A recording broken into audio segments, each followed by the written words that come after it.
C'est à la frontière suisse, dans le plus ancien monastère du pays, fondé au milieu du 5e siècle, que la Fondation Résonance et les 70 managers qui y participent ont décidé d'élire domicile pour un nouvel événement, l'Hypercercle.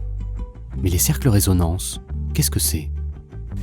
Les cercles résonance, c'est vraiment 10 dirigeants, cadres, managers qui se retrouvent, qui vraiment décident de se retrouver 8 fois par an pour échanger sur leurs meilleures pratiques. Résonance, c'est donc plusieurs cercles de managers qui cheminent pendant l'année. Mais c'est aussi un hypercercle qui la ponctue. Entrons et découvrons ensemble ce qu'il s'y passe. Parce que tout l'enjeu, en fait, de ce que nous devons faire aujourd'hui, c'est de préparer demain. Et puis préparer demain, c'est de construire un peu, justement, ces continuations des cercles. Pour préparer demain et aider les managers face à la métamorphose de notre société. Chaque année, un thème est choisi collectivement. Cette année, le thème était « Craquer le code du management ». Mais craquer le code, qu'est-ce que c'est ? Pour moi, c'est tenir compte des évolutions. On est en urgence climatique, nous devons changer notre mode de gérer la société de manière générale, donc les entreprises. Craquer le code, c'est résolument transformer sa façon de manager.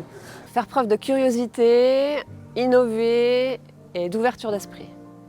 C'est comment est-ce que ces changements qu'on initie, que les entreprises initient, peuvent durer au-delà de ceux qui les ont initiés.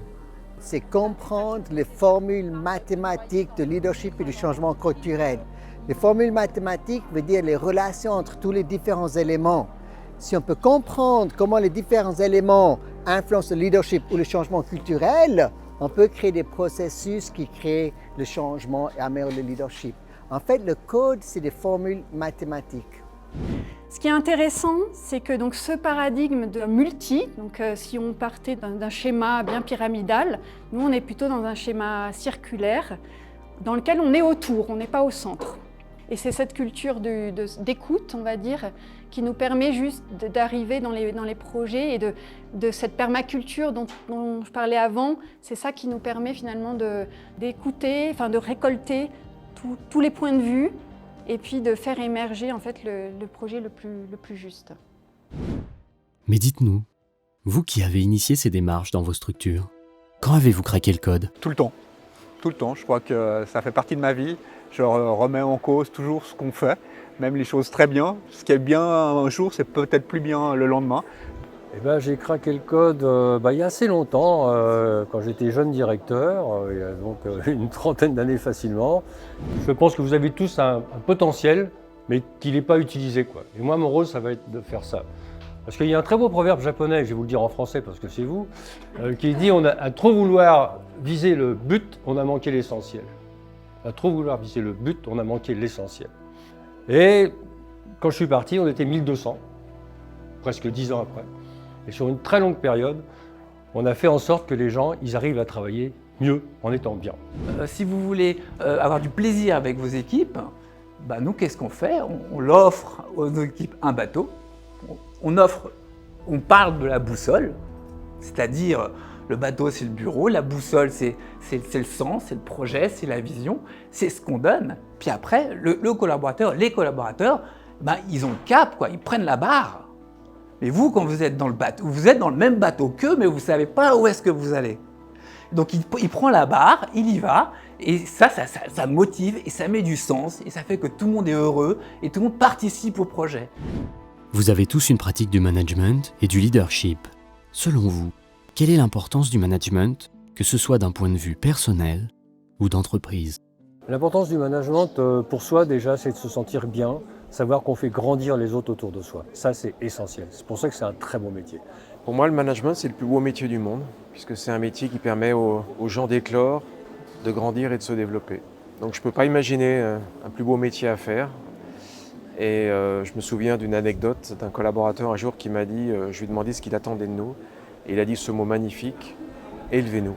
Pour moi, l'essentiel du leadership, c'est que leadership, ce n'est pas un titre qu'on a, mais c'est une responsabilité qu'on a. Et ce que les gens ne voient pas, c'est que le leader, il est responsable pour ses équipes. Et si on a un bon leader, les équipes ils vont vraiment bien. On change la vie des gens. J'aimais bien l'exemple des commissions dont parlait Apar tout à l'heure. Et ceux qui nous ont mis à l'action, c'est les collaborateurs. Alors on a enlevé la fameuse séance planning du lundi qui servait à rien. Et on a dit que cette heure-là de planning, en fait, on va la mettre à disposition des collaborateurs pour qu'ils s'organisent pour monter des commissions. Et les commissions doivent s'organiser en fonction des tensions. En fonction de la commission, en fonction des rôles, c'est des personnes différentes qui décident, qui prennent des décisions. Et pour moi, le manager, c'est ça. C'est à un moment donné, tu as un rôle dans une activité, dans un projet qui fait que c'est toi qui donnes le lead, c'est toi qui donnes l'impulsion.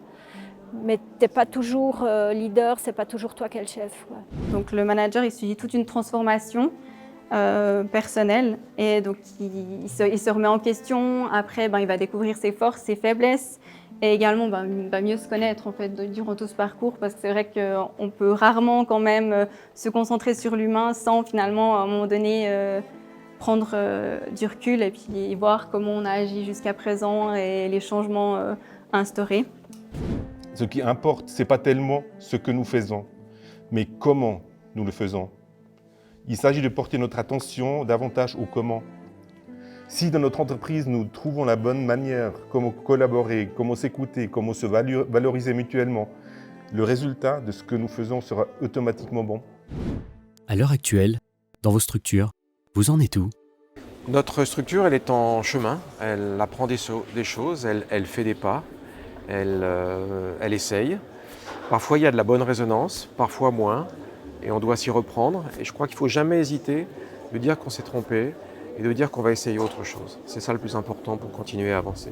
Mon entreprise, c'est culturechange.com, donc changement culturel. J'ai craqué le code pour moi.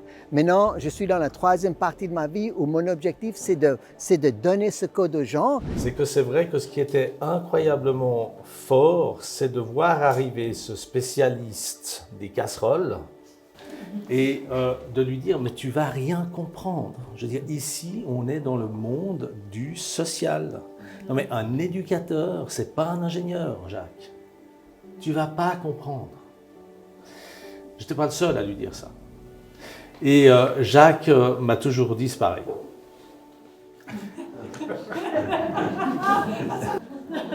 Ça inspire. Et je ne peux que vous dire que le chemin est en effet identique. Donc moi, je suis en plein phase 3, c'est de donner ce code aux autres le plus possible. Jérôme Baran, auteur du livre Le Manager Agile, a conclu cette journée avec 3 points sur le chemin du manager qui craque le code. Le premier, la coopération. Le deuxième, l'innovation. Et le troisième, essentiel, qui se divise sous 3 formes. C'est l'anticipation. La première forme, c'est de se projeter dans le futur. Une forme de planification. La deuxième forme, c'est de se dire « Oh là, il y a des problèmes qui nous arrivent là sur le coin de la figure, c'est bien de les voir venir, c'est l'anticipation des risques. » Il y a une troisième forme qui pour moi est infiniment plus importante. C'est l'anticipation des conséquences. C'est avoir conscience de ce qu'on génère. Et pour moi, c'est le b.a.-ba d'un autre mot que je n'ai pas assez entendu aujourd'hui. J'ai beaucoup entendu autonomie, mais qui dit autonomie dit responsabilité. Et pour moi, quelqu'un de responsable, c'est quelqu'un qui est conscient des conséquences de ses actions et décisions. Et ce que j'ai entendu aujourd'hui très puissamment, et que je n'entends pas assez puissamment dans les entreprises, c'est que le changement, il commence par des changements comportementaux, posturiels. Et c'est ça qui va générer des idées. C'est exactement ce que vous nous avez illustré tout à l'heure. C'est les postures qui vont générer le faire. C'est l'agir qui génère le faire et pas le contraire. Et enfin, si tout le monde craquait le code, selon vous, qu'est-ce que cela apporterait? Du bonheur dans les entreprises. Une société probablement différente, une honnêteté par rapport aux défis qui nous sont proposés. Je ne sais pas comment ça ferait si tout le monde était heureux.